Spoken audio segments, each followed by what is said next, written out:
السلام عليكم ورحمة الله الإخوان والأخوات. رمضان مبارك كريم عليكم. قضية كيف شفتم العنوان، هي فتاة قاصر تبلغ من العمر 11 سنة فقط، تم اغتصابها من طرف ثلاثة أشخاص بالغين، 25 سنة، 32 سنة و37 سنة.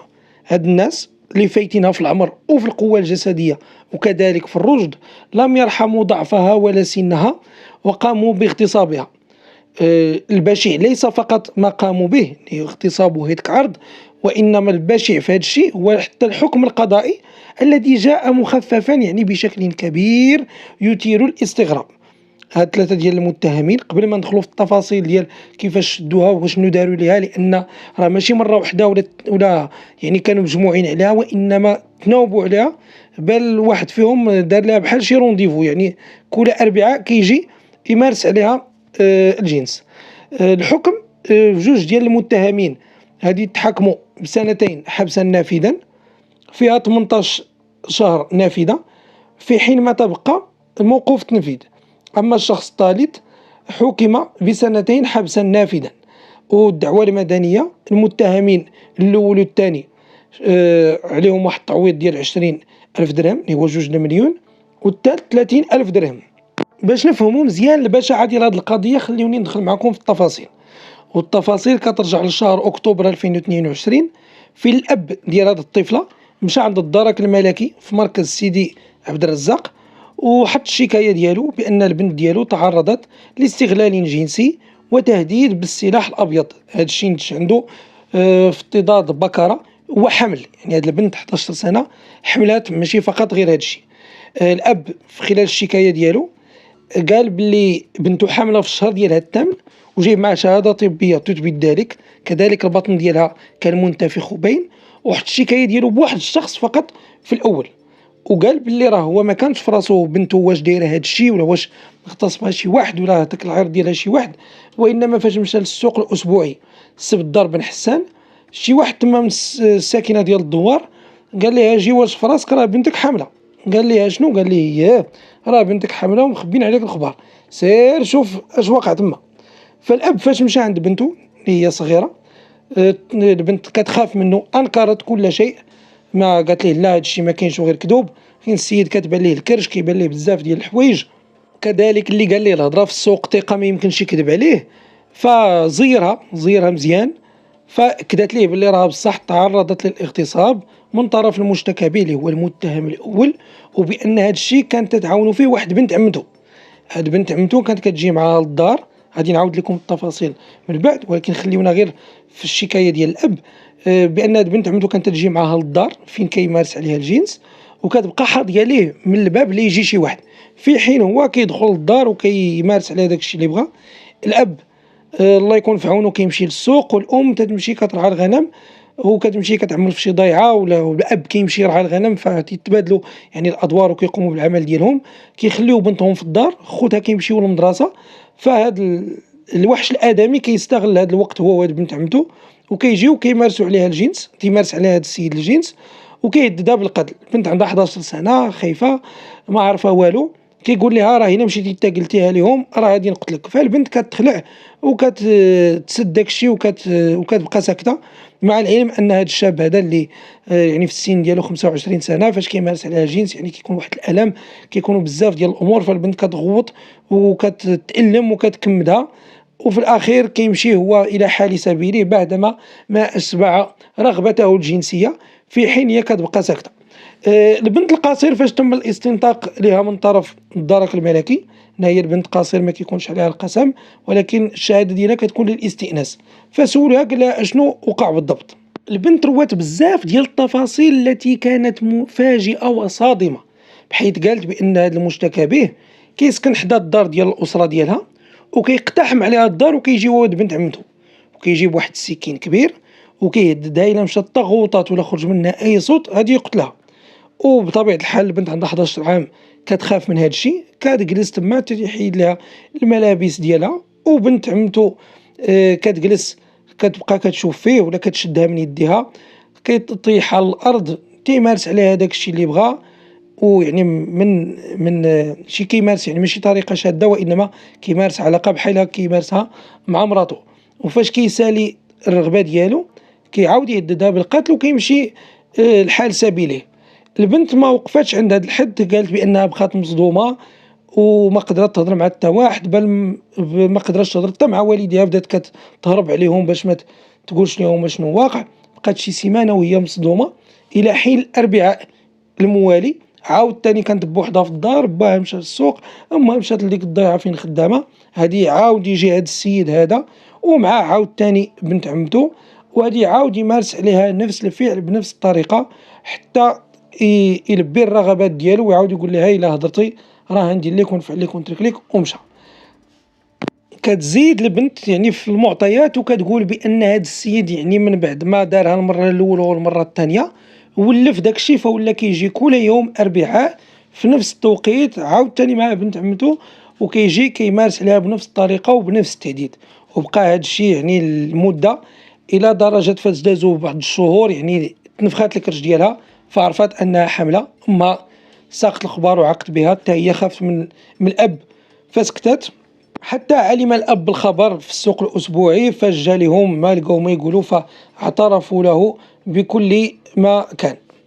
الخطير في الأمر أن القضية ما وقفاش عند هذا الشيء، أن البنت القصير فاش سولوها قال لها واش هذا اللي سبب لك الحمل واش هو نفسه اللي فض بكرتك في أول مرة؟ قالت لهم ودي لا. قال لها شكون؟ قالت لهم ودي كاين واحد السيد من قبل منه تا هو كيسكن معنا في الدوار، وهو من افتض بكرتي لأول مرة قدام الدار. هاد السيد قالت بأنه تبعها وبقى يغازلها وتيقول لها زعما انتي زوينة وكتعجبيني وهذا، ووعدها بالزواج. وبدا كيتلمس في الجسد ديالها. البنت كيف قلنا البنت 11 سنة، بقى استسلمت له، فحيد لها الحوايج ودار لها داك الشيء اللي بغا، افتض بكرتها. يعني تسالى داك الشيء اللي بغا يسالي، حسات بالألم فما قدرش يكمل العلاقة ديالو كاملة، فهي تخلعات لأن البنت ما عرفاش هاد الشيء وما عندها عليه حتى شي فكرة. فعاود تاني في اليوم من بعد هادي يجي عاود تاني ليها المرة الثانية في نفس الوقت، وهادي يمارس عليها الجنس هاد الخطرة بطريقة شادة. هادي يدير داكشي غير بالخف، يعني ما قدرش حتى يحيد الملابس ديالو وديالها كاملين. وعاود تاني جا أسبوع آخر عاود تاني مارس عليها الجنس بطريقة شادة. هذا ماشي بحال الأول، يعني خايف لا يحملها لأن بانت ليه البنت يعني قادرة تحمل، فعاود مارس عليها للمرة الثالثة، ومن ديك الساعات ما بقاش رجع مازال.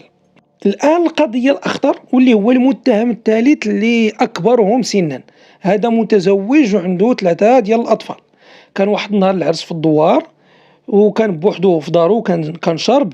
فاش بانت ليه عيط لها قال لها جي بغيت نهضر معاك. مع جات عنده دخلها بالقوة للمنزل ديالو وبالضبط للغرفة ديال النوم، وطلب منها يمارس معها الجنس وهددها حتى هو كيف كيهددوها الآخرين.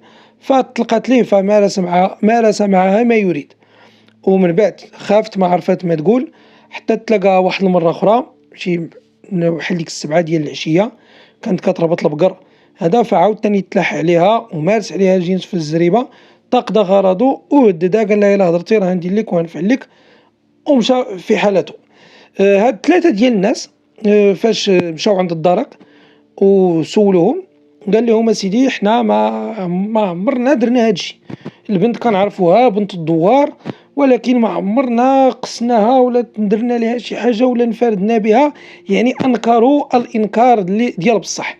ولكن هذاك المشتكى به الاول اللي كانت كتجي مع بنت عمته هذيك اعترفت. فهاد المشتكى الاول داير راسو نزق، قال لهم اسيدي راه بنت عمتي اعترفت تحت الضغط ديال الدرك الملكي، يعني راه ضربوها، داكشي علاش اعترفت. ولكن من بعد يعني تبين ان السيد بصح كيدير هذا الشيء، وبان كاينه ادله وقرائن تثبت هذا الشيء كامل. الشاهده اللي هي بنت عمة المتهم الاول اكدت باللي السيد يعني عطاتهم التفاصيل ديال التفاصيل، وقتاش كيجي واش كيديروا كيفاش كيديروا شنو كيدير ليها، حيت هي كانت كتشوفهم كتفرج فيهم شنو وهم ما يمارسان العلاقه ديالهم وشنو كيدير قبل ما يمشي وهذا. فكانت الروايه ديالها مطابقه مع روايه القصير، فما اكد ان السيد بصح هو مول الفعل. اما المشتكي الثاني او المشتكى به الثاني عفوا، فهذا هو مول الدار والبرتوش اللي دخلها للغرفة ديال النوم، فمن خلال الوصف ديال الغرفة ديال النوم يعني عطاتهم أدق التفاصيل، كي دايرة الدار، كي دايرة الغرفة ديال النوم، أشنو فيها، اللون هذا. فهاد الشي يعني أدلة كافية تثبت أن راه بصح كانت معاه في بيت النعاس. هو بطبيعة الحال قال لهم لا، أنا داري راه محلولة والباب محلول، فممكن أي واحد إلا داز يعرف التفاصيل، ولكن بيت النعاس وهذا ف ما كاينش عاقل هيتيق هاد الكذبة اللي كذب هو. فبطبيعة الحال تمت الإدانة ديالو تا هو من خلال هذا الدليل. أما المتهم الثالث واللي هو اللي حملها، هذا تا هو قال لهم أنا ما بيني وبينها والو، ما عمرني قصتها وما عمرني درت لها شي حاجة وغير كتكذب، والعائلة ديالها راه عندهم مشكل عائلي معايا أنا، داك الشيء علاش بغاو يخرجوا عليا ويصيفطوني للحبس. فيا سبحان الله، هذا آه، هو اللي جابوا ليه الدليل ديال بصح اللي هو الدليل العلمي. يعني لادين الخبرة الطبية أكدت ب 99.99% أنه هو أب الطفل، باش تشوفوا بأن راه عندنا شي ناس شياطين كيديروا الفعله قدام قد راسهم، وكيجي ينكر امام الدرك وقال لهم بان راه بغاو ليا حسيفه ومشاكل عائليه والتخربيق. وفي نهايه المطاف تاكد علميا ان ب 99.99%، كنعاود نكرر 99.99% انه هو اب الطفل اللي هزاه هي في كرشها. فهاد الوقائع كامله وهاد الاحداث كامله وهاد الكوارث كامله في الاخير كنسمعوا حكم جد مخفف اللي هو 2 سنين سجن حبسا نافذا لهاد المتهمين بثلاثه. فاش غادي نقولوا زعما لا حول ولا قوه الا بالله. وواحد النقطه قبل ما نختم، قبل ما يخرجوا لي شي علماء في التعاليق ديال ان البنت كيفاش اللي جا كتمارس معاه، واش اللي جاي يديها ياك ما عجبها هذا الشيء ياك ما كذا ياك ما كذا. الاخوان ما تكونوش بعقليه اجراميه وما تكونوش مجرمين اكثر من هاد المجرمين هادو، لان احنا امام فتاه قاصر عندها 11 سنه فقط. اعيد واكرر، 11 سنه فقط.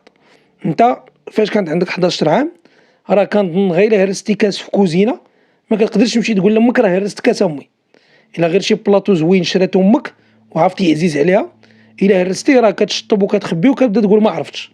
فما بالك اللي دايره واحد الحاجه اللي حرام وعيب وحشومه وكاع دوك المصطلحات اللي كبرنا وتشبعنا فيهم، زائد التهديد بالقتل. فدير راسك بلاصتها وتخيل كيفاش غادي تكون هي ردة الفعل ديالها.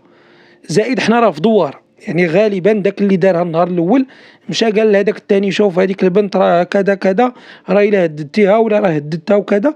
يعني كل واحد باي يقضي وطره منها.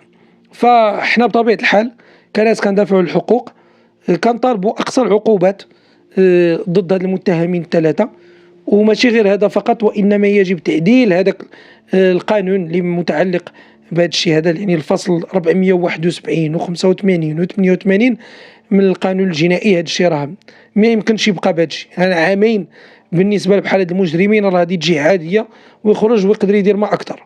فلذلك كنطالبوا من السلطات القضائيه يعني دير احكام لتتناسب مع هذا الشيء، لان هادو راه خصهم اقصى العقوبات ماشي عقوبات يعني مخففه. فتنتمنوا الصوت ديالنا يوصل، كنتمناو التعديل في هذه في هذه الفصول هذه ايضا، يعني تولي عقوبات مجدده، لان بهذه الطريقه ما كنظنش انها عقوبات رادعه. انا ماشي مختص في القانون، ولكن كأي مواطن عنده غيره على بلاده فكيبان ليا بان هذه العقوبات هذو راها عقوبات ماشي رادعه لواحد الدرجه اللي تخلي الناس يتراجعوا على هذا الشيء. شي بلا ما نهضروا على التنشئه والتربيه وبزاف ديال الامور اللي كاينين ذوي التخصص والاختصاص فيها اللي يقدروا يدويو فيها اكثر وبشكل اكثر يعني عمقا وبشكل علمي ادق. فالى هنا الاخوان استودعكم الله، الله يحفظ بلادنا والله يحفظكم جميع، والسلام عليكم ورحمه الله.